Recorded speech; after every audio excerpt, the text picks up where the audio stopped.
Tinatayang nasa milyon-milyon ang net worth ng batikang aktor na si Eddie Gutierrez. Bagamat walang tiyak na figura ng eksaktong yaman nito, ang kanyang mahaba at matagumpay na karera sa pag-arte mula panoong dekada 60, maraming pakikipagsalbaran sa negosyo at impluwensya ng pamilya ay nakakatulong sa isang malaking katayuan sa pananalapi ni Eddie Gutierrez. Dagdag pa rito, ang yaman ng kanyang asawang si Annabel Rama na kilala bilang isa sa pinakasikat na talent manager at producer sa television ay lalong nagbigay ng karagdagang mga yaman sa kanya hanggang ngayong taong 2025. Ang kanyang net worth ay malamang na nasa milyong-milyong Philippine pesos na posibleng lumampas sa $1 million.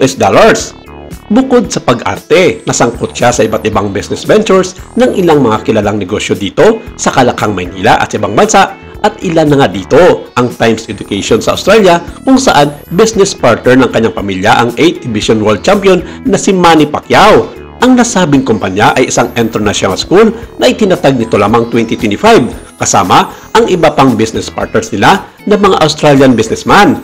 Isa rin sa mga incorporators ang pamilya Gutierrez sa isang kilalang universidad sa Cebu, ang Cebu Normal University, kung saan dekada ng may investment ang mag-asawang Annabel at Eddie Gutierrez na lalong nagpatibay sa kanyang kayamanan. Ipinanganak noon ang batikang aktor sa isang mayamang angkan mula Espanya kung saan ang lola ni Eddie sa father side ay ang Pilipinang si Doña Maria Paz Atayde Gutierrez at ang lolo naman nito ay ang mayamang Espanyol na si Don Antonio Roelio del Ocampo Gutierrez. Nagkaroon sila ng 4 na anak at isa roon ay ang kanyang tatay na si Antonio Gutierrez Jr. na napangasawa ni Mary Rufina Piquet. Naging kasintahan ni Eddie Gutierrez si Lisa Lorena at nagkaroon sila ng isang anak. Ito ay si Tonton Gutierrez na napangasawa naman ng aktres na si Glidel Mercado.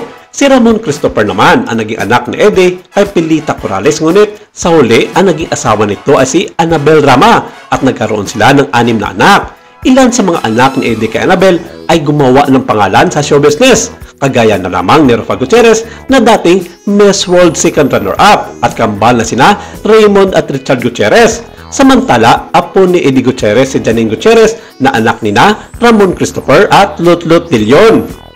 Ang ina ni Eddie Gutierrez na si Mary Rufina Piquet ay anak nila John Thomas Piquet na isang Canadian at Jesusa Herranz na anak ng Pilipinang si Doña Mamerta Cañizares at Espanyol na si Don Mariano Herranz.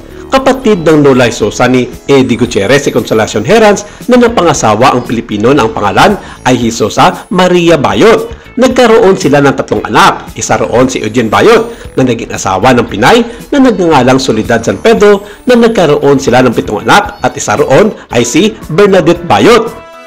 Si Bernadette ay nakapangasawa ng isang musikerong Puerto Rican at ito ay si Peter Hernandez at nagkaroon sila ng 6 na anak.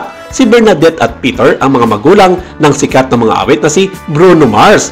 Third cousin nila ni Rofa, Ramon Christopher, Tonton, Richard at iba pa si Bruno Mars. Tunay ngang ang pamilya Gutierrez ang isa sa pinakikilalang clan sa Philippine show business at sino mag-aakala ng award-winning singer na si Bruno Mars ay kanilang kamag-anak.